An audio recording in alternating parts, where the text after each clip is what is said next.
श्रीगुरुभ्यो नमः हरि ओम।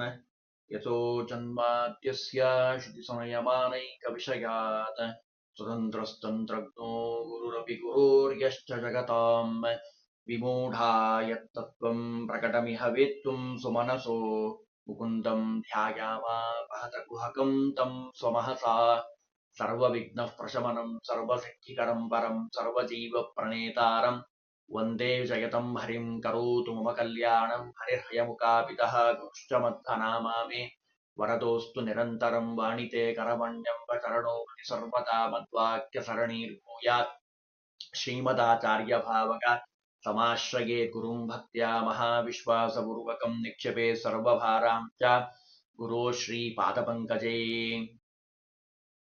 ಸೌಭಾಗ್ಯವತಿಯರು ನಿತ್ಯದಲ್ಲಿ ಮಾಡುವಂತಹ ಕರ್ಮಗಳ ಬಗ್ಗೆ ತಿಳಿತಾ ಇದ್ದೀವಿ.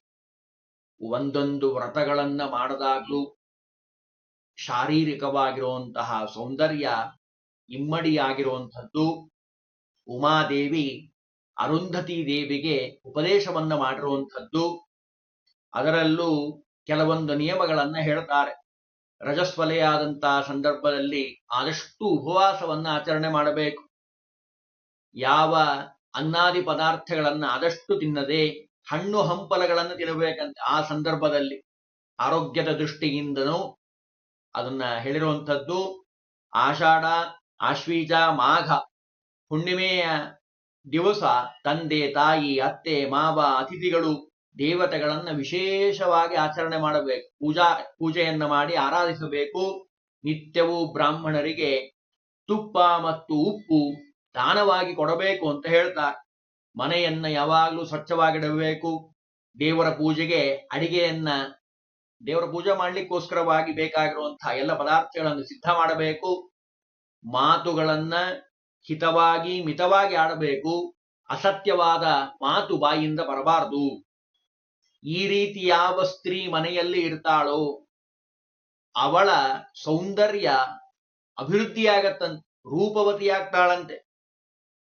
ಅಷ್ಟು ಅವಳಲ್ಲಿ ಕಾಂತಿ ಬರ್ತಾ ಇದೆ.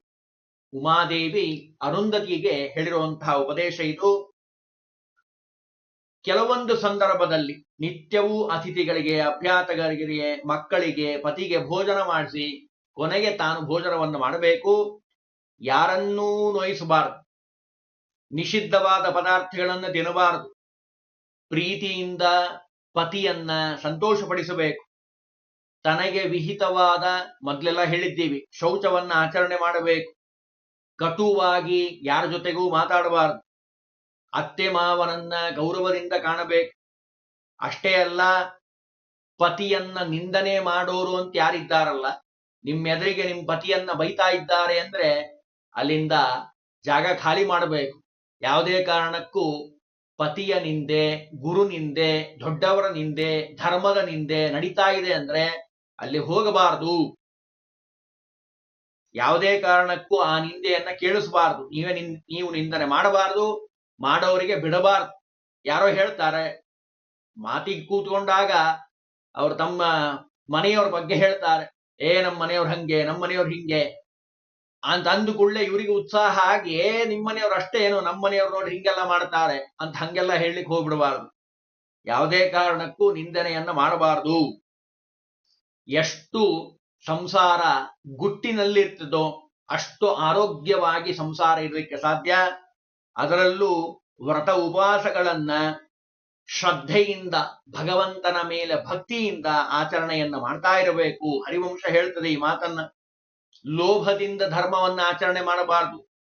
ಮತ್ಸರದಿಂದ ಅವ್ರು ಮಾಡಿದ್ದಾರಲ್ರಿ ನಾನು ಮಾಡಿಬಿಡ್ತೀನಿ, ಅವ್ರೇನ್ ದೊಡ್ಡ ವಿಷಯ, ನಾನು ಅವ್ರಿಗಿಂತ ಜಾಸ್ತಿ ಮಾಡ್ತೀನಿ ಅನ್ನೋ ಭಾವನೆ ಯಾವತ್ತೂ ಬರಬಾರದು. ಭಕ್ತಿ ಶ್ರದ್ಧೆಗೆ ಭಗವಂತ ಒಲಿತಾನಪ್ಪ.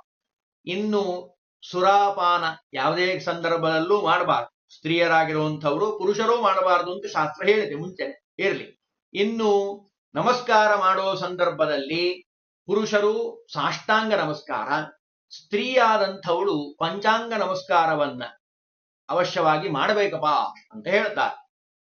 ಇನ್ನು ಸುವಾಸಿನಿ ಪೂಜಾ, ನಾನಾ ವಿಧವಾದ ಆಭರಣಗಳನ್ನ ಕೊಟ್ಟು, ಅಂದ್ರೆ ಮುತ್ತೈದೆಯರನ್ನ ಮನೆಗೆ ಕರೆದು ಶುಕ್ರವಾರ, ಮಂಗಳವಾರ, ಶ್ರಾವಣ ಮಾಸದಲ್ಲೆಲ್ಲ ಮಾಡ್ತಾರೆ. ವಿಶೇಷವಾಗಿ ಅಲಂಕೃತ್ಯ ಸುವಾಸಿನಿ ಸ್ತ್ರೀಯರನ್ನ ಕರೆದು ಅವರಿಗೆ ಬೇಕಾಗಿರುವಂತಹ ನಾನಾ ವಿಧವಾದ ಅಲಂಕಾರ ದ್ರವ್ಯಗಳನ್ನ, ಪದಾರ್ಥಗಳನ್ನ ಕೊಟ್ಟು ಆಭರಣಗಳಿಂದ ಯಾವ ಸ್ತ್ರೀ ಸಂತೋಷ ಪಡಿಸ್ತಾಳೋ ಅವಳಿಗೆ ಒಳ್ಳೆಯ ಸೌಂದರ್ಯ ಬರ್ತದಂತೆ. ಕೆಲವರು ಇರ್ತಾರೆ ನೋಡ್ಲಿಕ್ಕೆ, ಹೆಂಗೆ ನೋಡಿದ್ರೆ ನೋಡ್ತಾನೆ ಇರಬೇಕು ಅಂತ ಅನಿಸುತ್ತೆ. ಅದು ಪುರುಷರು ಆಗಿರ್ಬೋದು, ಸ್ತ್ರೀಯರಾಗಿರ್ಬೋದು. ಅದರಲ್ಲಿ ಸ್ತ್ರೀಯರ ಬಗ್ಗೆ ಹೇಳ್ತಾ ಇದ್ದಾರೆ. ಆ ಮಾಂಗಲ್ಯದ ಪ್ರಭಾವದಿಂದ ಮಂಗಲ ದ್ರವ್ಯಗಳನ್ನ ದಾನ ಮಾಡೋದ್ರಿಂದ, ಬಂದಿರುವಂತಹ ಸ್ತ್ರೀಯರಿಗೆ ಕೊಡೋದ್ರಿಂದ, ಅದು ಅರಿಶಿಣ, ಕುಂಕುಮ, ಯಾವುದೇ ಪದಾರ್ಥಗಳಾಗಿರಬಹುದು, ಅದರಿಂದ ಹೂವಾಗಿರಬಹುದು, ವಿಳೆದೆಲೆ, ಅಡಿಕೆ, ದಕ್ಷಿಣೆ, ತೆಂಗಿನಕಾಯಿ, ಶುಭ್ರವಾದ ಪದಾರ್ಥಗಳನ್ನ ದಾನ ಮಾಡೋದ್ರಿಂದ ಒಳ್ಳೆಯ ಸೌಂದರ್ಯ ಆ ಸೌಭಾಗ್ಯವತಿಗೆ ದೊರೆಯುವಂಥದ್ದು ಅಂತ ಶಾಸ್ತ್ರ ಹೇಳ್ತದೆ. ಇನ್ನು ಗೌರಿ ಪೂಜೆಯನ್ನ ನಿತ್ಯದಲ್ಲಿ ಮಾಡಬೇಕು. ಗೌರಿ ಪೂಜೆಯ ಮಹತ್ವ ಬಹಳ ಇದೆ. ಒಂದೆರಡು ಮಾತನ್ನು ತಿಳ್ಕೊಂಡು ಮುಂದೆ ಹೋಗೋಣ. ಗೌರಿ ಪೂಜೆಯನ್ನ ಮೌನ ಗೌರಿ ಪೂಜಾ ಅಂತ ಮಾಡಿಸ್ತಾರೆ ಚಿಕ್ಕ ಮಕ್ಕಳಿಗೆ. ಕೆಲವರಿಗೆ ಗೊತ್ತಿರಬಹುದು. ಅದರ ಜೊತೆಗೆ ವಿವಾಹದ ಸಂದರ್ಭದಲ್ಲಿ ಗೌರಿಹರ ಪೂಜಾ ಅಂತ ಇದೆ. ಆ ಸಂದರ್ಭದಿಂದ ಪ್ರಾರಂಭ ಮಾಡಿಕೊಂಡು ಕೊನೆಯವರೆಗೂ, ಜೀವನದ ಕೊನೆಯವರೆಗೂ ಆ ಗೌರಿ ಪೂಜೆಯನ್ನು ಬಿಡೋ ಹಾಗಿಲ್ಲ. ವಿಷ್ಣು ಧರ್ಮೋತ್ತರ ಪುರಾಣ ಇದರ ಬಗ್ಗೆ ಭಾರಿ ವಿಸ್ತಾರವಾಗಿ ಹೇಳ್ತದೆ. ಪ್ರತಿ ತಿಂಗಳು ಮಾಡುವಂತಹ ಗೌರಿ ಪೂಜೆಗಳು ಬೇರೆ, ನಿತ್ಯದಲ್ಲಿ ಮಾಡುವಂತಹ ಗೌರಿ ಪೂಜೆ ಬೇರೆ. ಆ ಗೌರಿ ಪೂಜೆಯನ್ನ ಅವಶ್ಯವಾಗಿ ಮಾಡಬೇಕು. ಭವ ಸೌಭಾಗ್ಯದ ಲೋಕೆ ಸರ್ವಸಾಮಪಿ ಯೋಷಿತಾಂ. ಸೌಭಾಗ್ಯವನ್ನ ನೀಡುವಂಥವಳೇ ಈ ಗೌರಿ. ಪತಿಯಲ್ಲಿ ಪ್ರೀತಿಯನ್ನು ಉಂಟು ಮಾಡಿ ಒಳ್ಳೆಯ ಸಂತಾನವನ್ನು ಕೊಡುವಂಥವಳು.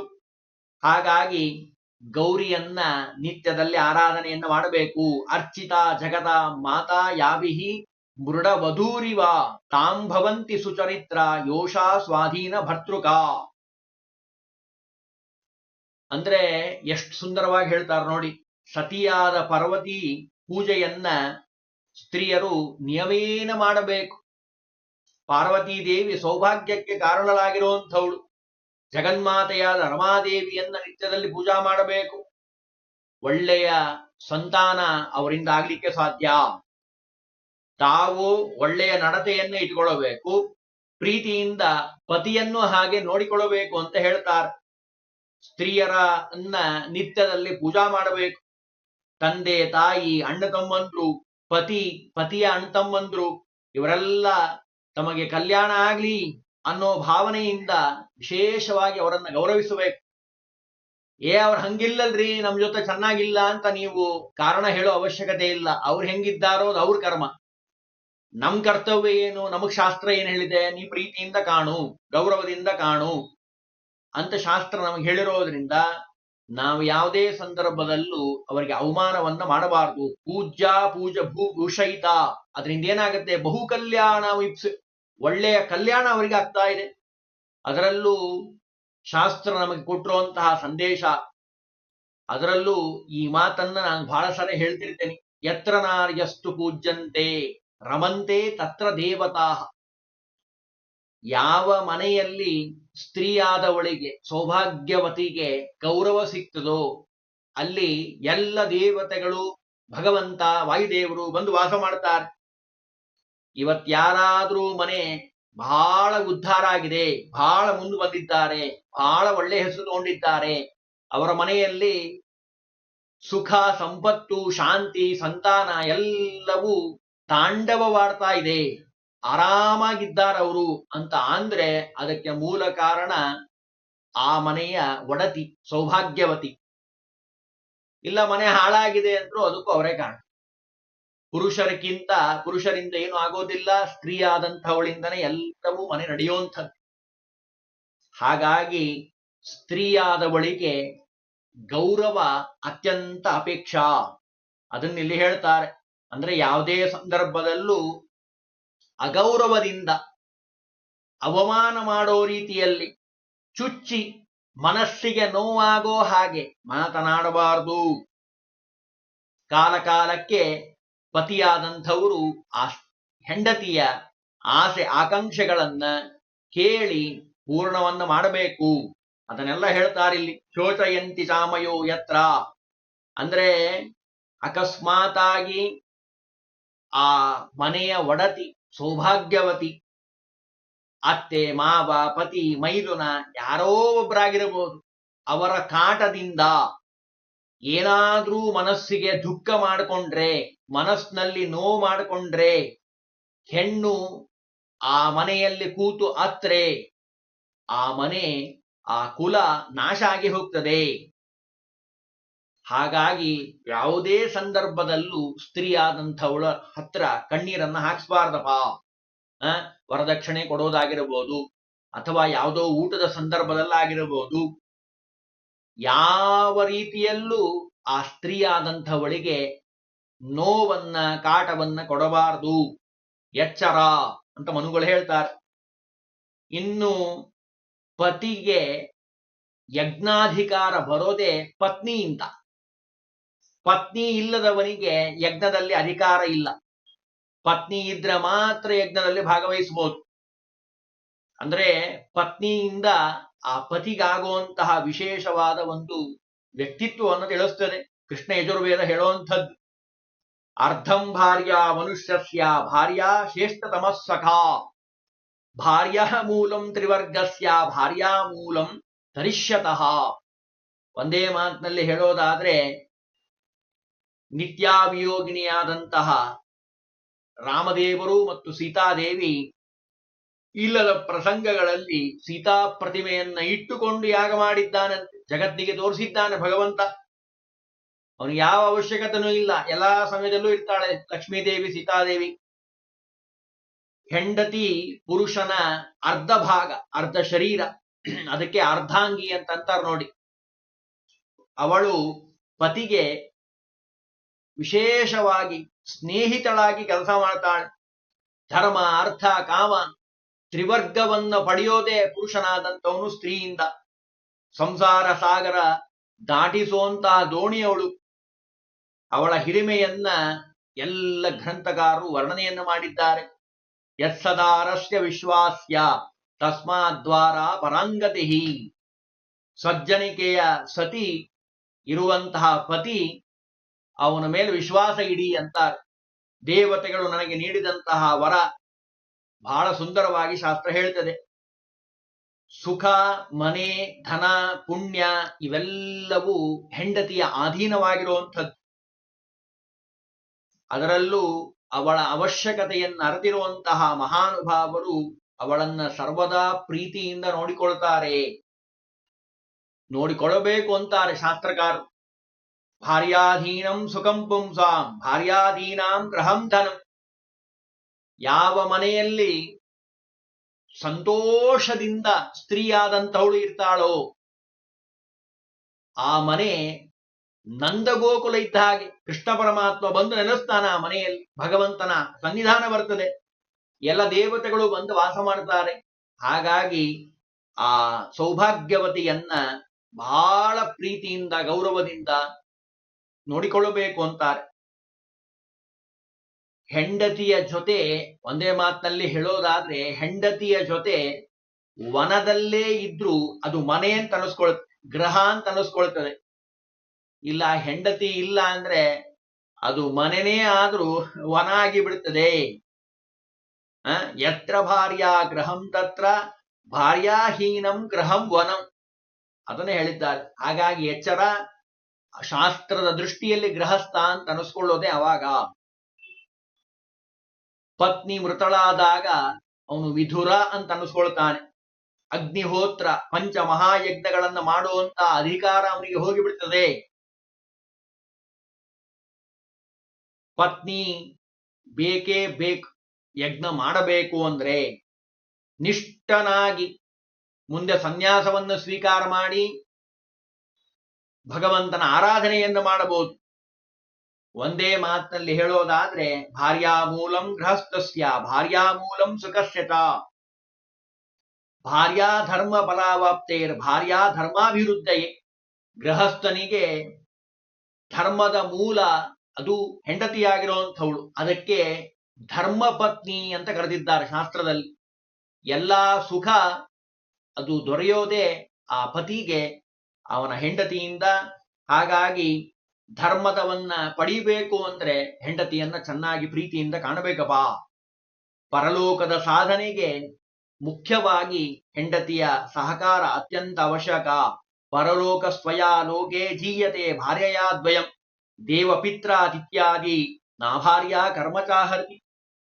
ನೋಡ್ರಿ ಎಷ್ಟು ಸುಂದರವಾಗಿ ಹೇಳ್ತಾರೆ ಅಂದ್ರೆ, ದೇವತೆಗಳ ಪಿತೃಗಳ ಅತಿಥಿಗಳ ಆರಾಧನೆ ನಿರ್ವಿಘ್ನವಾಗಿ ನೆರವೇರಬೇಕು ಅಂದ್ರೆ ಅದು ಸ್ತ್ರೀಯಿಂದ, ಸೌಭಾಗ್ಯವತಿಯಾದ ತನ್ನ ಹೆಂಡತಿಯಿಂದ ಮಾತ್ರ ಸಾಧ್ಯ.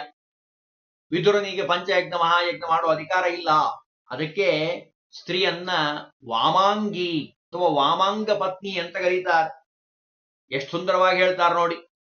ಅಂದ್ರೆ ಪರಸ್ಪರ ಅನುರಾಗದಿಂದ ಕೂಡಿದಂತಹ ಸತಿಪತಿಯರು ಅಂತ ಏನಿದ್ದಾರಲ್ಲ, ಚಿಕ್ಕದ ವಿಷಯಕ್ಕೆ ಜಗಳಾಡ್ತಾರೆ. ಹಾಗೆ ಜಗಳ ಆಡಬಾರದು ಅಂತಾರೆ. ವೇದ ನಮಗೆ ಕೊಟ್ಟಿರುವಂತಹ ಸಂದೇಶ ಇದು. ನಾರೀಣಾಂಚ ಸದಾ ತೀರ್ಥಂ ಭರ್ತ ಶಾಸ್ತ್ರೇಶು ಪಶ್ಯತಿ. ಯಾವಾಗಲೂ ಸತಿಯಾದಂಥವಳು ಪತಿ ಜೊತೆ ಇರಬೇಕು. ಆಗ ಯಾವ ವಿಚಾರನೂ ಬರೋದಿಲ್ಲ. ಪತಿಯಾದಂಥವನು ಸತಿ ಜೊತೆ ಇರಬೇಕು. ಅದು ಶಾಸ್ತ್ರವಿಹಿತವಾಗಿರುವಂಥದ್ದೇ. ಅದಕ್ಕೆ ಹೇಳ್ತಾರೆ, ಯಾವುದೇ ಕರ್ಮ ಮಾಡೋ ಸಂದರ್ಭದಲ್ಲಿ ಅಸ್ಮದ್ ಗುರುವಂತರ್ಗತ ಪತ್ಯಂತರ್ಗತ ಮಮ ಪತ್ಯಂತರ್ಗತ, ನನ್ನ ಪತಿ ಅಂತರ್ಗತನಾಗಿರುವಂತಹ ಭಗವಂತ ಇದರಿಂದ ಪ್ರೀತನಾಗ್ಲಿ ಅಂತ ಹೇಳಿ ಕರ್ಮಗಳನ್ನ ಪಾಲನೆ ಮಾಡಬೇಕು. ಶುಭ ಕರ್ಮಗಳನ್ನ ಮಾಡೋ ಸಂದರ್ಭದಲ್ಲಿ ಪತಿಯ ಬಲಭಾಗದಲ್ಲಿ ಸತಿಯಾದಂಥವಳು ಕುಳಿತುಕೊಳ್ಳಬೇಕು. ಇದನ್ನೆಲ್ಲ ಶಾಸ್ತ್ರದಲ್ಲೇ ಹೇಳ್ತಾರೆ. ಶ್ರಾದ್ಧೆ ಯಜ್ಞೆ ವಿವಾಹೇ ಚ ಪತ್ನಿ ದಕ್ಷಿಣ ಸದಾ. ಪದ್ಮಪುರಾಣ ಹೇಳ್ತಾ ಇದೆ, ಬಲಭಾಗದಲ್ಲಿ ಕೂತು ಅಂದರೆ ಬಲಗೈಯಂತೆ ಧರ್ಮ ಮಾಡುವಂತಹ ಪತಿಯ ಎಲ್ಲ ಕಾರ್ಯಗಳಲ್ಲಿ ಮುಖ್ಯ ಪ್ರಧಾನವಾದ ಅಂಗ ಅದು ಸತಿಯಾದಂಥವಳು. ಬಲಗೈ ಇದ್ದ ಹಾಗೆ. ನಮ್ದೇನಿಲ್ರಿ, ನಮ್ಮ ಮನೆಯಲ್ಲೆಲ್ಲ ನಮ್ಮ ಮನೆಯವ್ರದ್ದೇ ಅಲ್ಲ, ನಮ್ಮ ಮನೆಯವ್ರು ಬಲಗೈ ಇದ್ದಂಗೆ ಇವರು ಅಂತ ಅಂತಾರಲ್ಲ. ಹಾಗೆ ಹೆಂಡತಿಯಾದವಳು ಗಂಡನಿಗೆ ಬಲಗೈಯಂತೆ ಬಲಭಾಗದಲ್ಲಿ ಕೂತು ಎಲ್ಲ ಕರ್ಮಗಳನ್ನ ಮಾಡಬೇಕಪ್ಪ. ಇನ್ನು ಮಲಗುವಾಗ ಮಾತ್ರ ಎಡಭಾಗದಲ್ಲಿ ಮಲಗಬೇಕು ಅಂತ ಹೇಳ್ತದೆ ಪದ್ಮಪುರಾಣ. ಇರ್ಲಿ, ಅಂದ್ರೆ ಸ್ನಾನ, ದಾನ, ದೇಹಾಲಂಕಾರ ಇವೆಲ್ಲವನ್ನು ಪತಿಯ ಅಂತರ್ಗತನಾಗಿರುವಂತಹ ಭಗವಂತನಿಗೆ ಸಮರ್ಪಣೆಯನ್ನು ಮಾಡಬೇಕು. ಇದರಿಂದ ಅವಳಿಗೇನಾಗತ್ತೆ? ಯಶಃ ಕೀರ್ತಿಮವಾಪ್ನೋತಿ ಗುಣಂಚ ವರವರ್ಣನಿ ಭರ್ತುಃ ಪ್ರಸಾದಾಶ್ಚ ಸರ್ವಂ ಲಭತೆ ನಾತ್ರ ಸಂಶಯ. ಸೌಭಾಗ್ಯ, ಸುಖ, ಸಂತಾನ, ತೇಜಸ್ಸು, ಕೀರ್ತಿ, ಸದ್ಗುಣ ಇವೆಲ್ಲವೂ ಆ ಪತಿಯಲ್ಲಿರುವಂತಹ ಭಗವಂತನನ್ನ ಆರಾಧನೆ ಮಾಡೋದ್ರಿಂದ ಎಲ್ಲವೂ ಬರ್ತಾ ಇದೆ. ಎಷ್ಟೆಲ್ಲ ಸುಂದರವಾಗಿ ಹೇಳಿದ್ದಾರೆ ನೋಡಿ. ಇದರ ಜೊತೆಗೆ ಇನ್ನೂ ಕೆಲವೊಂದು ವಿಷಯಗಳನ್ನು ಹೇಳಿದ್ದಾರೆ. ಅದನ್ನು ನಾಳಿನ ದಿವಸ ತಿಳಿಯಲಿಕ್ಕೆ ಪ್ರಯತ್ನವನ್ನು ಮಾಡೋಣ.